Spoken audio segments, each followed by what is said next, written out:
নমস্তে বন্ধুরা, আমাদের এই ভারতে বিশেষ করে নামের বিশেষ মহিমাগুলো প্রচার করে ছড়ানো হয়। বিশেষ বিশেষ সম্প্রদায়ের তার ভিন্ন ভিন্ন নাম আছে। সেই নামগুলোকে তারা উচ্চারণ করলে নাকি সব পাপ থেকে মুক্ত হওয়া যায়, সমস্ত পাপী তাপী নাকি উদ্ধার হয়ে যায়। যেমন জগাই মাধাই নাকি হরির নাম করে উদ্ধার হয়ে গিয়েছিল। তো আজ আমরা প্রায় দেখতে পাই যে গ্রামে গঞ্জে সারা রাত নিশি প্রহর হচ্ছে সেই হরির নাম, অষ্টম প্রহর শতনাম চলছে। আমকে এমন তারা বাড় চড়িয়ে প্রচার করছে যে হরির নাম করলেই একমাত্র সমস্ত পাপ থেকে বাঁচা যায়। তার ফলে তারা ধর্ম কর্ম সমস্ত কিছু ছেড়ে দিয়ে শুধু হরির নাম করছে। এক শ্রেণীর মানুষ তো শুধু এটাকেই তার আজীবিকার সাধন বানিয়ে ফেলেছে, শুধু নাম করো আর লোকের কাছে টাকা ঝাড়ো। বাস্তবে কি এই হরির নাম করলে মুক্ত হওয়া যায়? আমরা সেই সমীক্ষা করব। বন্ধুরা, এটা তো পাওয়া যায় যে একবার হরিনামে যত পাপ তরে পাতকের সাধ্য নাই তত পাপ করে।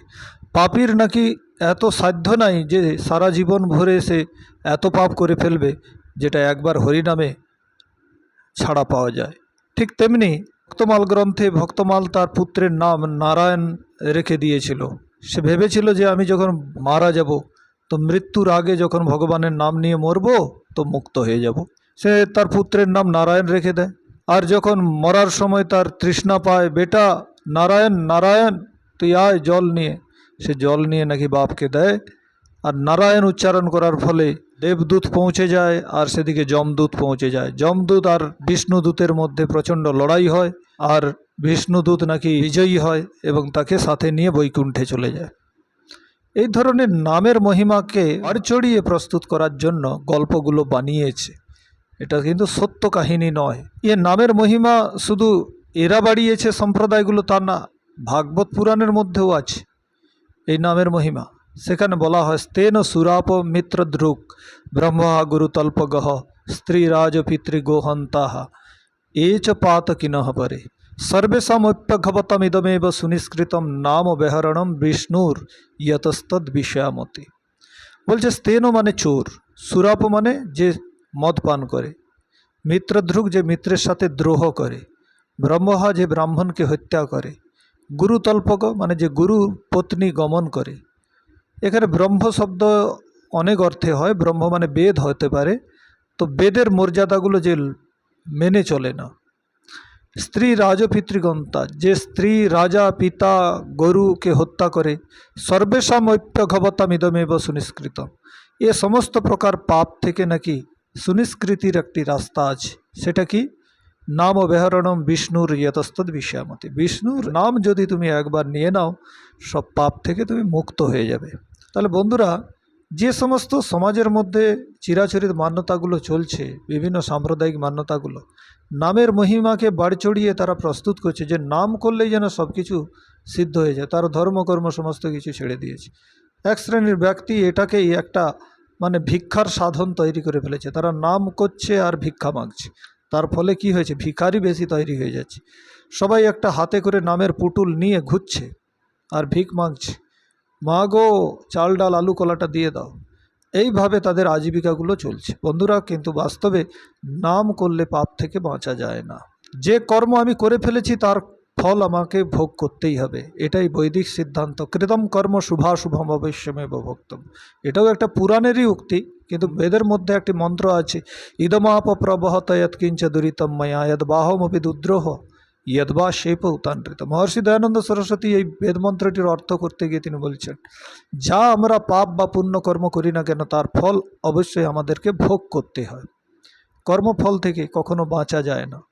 যে কর্ম করে ফেলেছি, এমনকি নীতিশাস্ত্রে কোনো নীতিজ্ঞ একজন ব্যক্তি বলেছেন, যথা ধেনু সহস্রেষু বৎস গচ্ছতি মাতরম তথা ইয়ত্তু কৃতম কর্ম কর্তারম অনুগচ্ছসি। যে কর্ম আমরা করে ফেলেছি সে কর্ম কখনোই কর্মকর্তাকে ছাড়ে না। অর্থাৎ যেমন অনেকগুলো গরুর মাঝে তার মাকে খুঁজে নেয় বাছুর, হাজার হাজার গরু দাঁড়িয়ে রয়েছে, কিন্তু কোন গাভীটা তার মা, বাছুর ঠিক গন্ধ শুঁকে খুঁজে নেয় এবং তারই স্তনে সে মুখ লাগিয়ে দুধ পান করে। একইভাবে যে কর্ম আমরা করে ফেলেছি সে কর্ম তার কর্তাকে খুঁজে নেয়। তুমি হাজার হাজার লোকের মাঝে লুকিয়ে থাকলেও, কোটি কোটি কল্প, এই কর্ম কখনো নষ্ট হয় না যতক্ষণ না আপনাকে ফল না দেবে।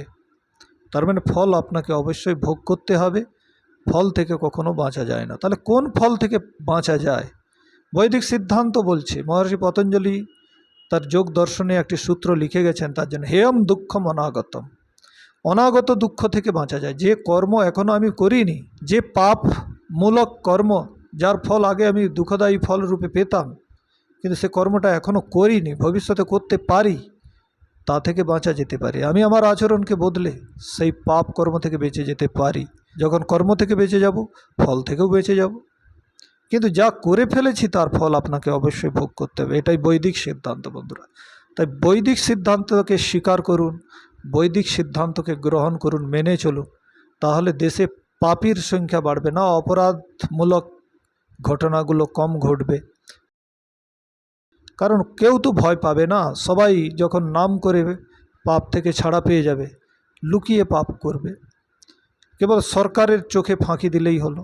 আমরা সাধারণত নিজের চোখেই দেখি যে কোনো ব্যক্তি যদি বলে যে আমি হরির নাম করেছি, আমাকে ছেড়ে দাও অপরাধ করে, কোনো ধর্ষক সে যদি বলে আমি ধর্ষণ করেছি ঠিকই, কিন্তু আমাদের বইতে তো লেখা আছে একবার হরিনামে যত পাপ তরে পাতকের সাধ্য নাই তত পাপ, আমি তো মুক্ত হয়ে গেছিস ঈশ্বরের হাতে, আর আপনি কেন ধরতে এসছেন?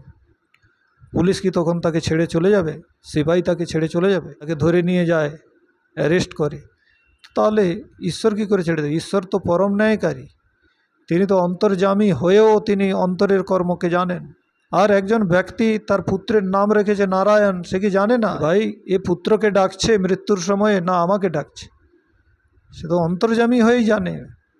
তো মুখে কেবল নারায়ণ উচ্চারণ করলেই হয়ে যায় না। তারা এই গল্পগুলো একদম ডাহা, অসত্য, বানানো গল্প বন্ধুরা। তাই পাপ থেকে মুক্ত হতে হবে, যাতে না হয় খারাপ কর্ম। তার জন্য মহাব্রত পালন করুন, অহিংসা, সত্য, অস্তে, ব্রহ্মচর্য, অপরিগ্রহ। জ্ঞান অর্জন করুন, এগুলোর জ্ঞান অর্জন করুন। জ্ঞানের দ্বারাই কিন্তু আপনি কর্মকে পরিবর্তন করতে পারবেন, আর কর্ম পরিবর্তন হলেই পাপ থেকে মুক্ত হতে পারবেন। সকলকে আমার নমস্তে। ভিডিওটি ভালো লাগলে অবশ্যই শেয়ার করে ছড়িয়ে দেবেন।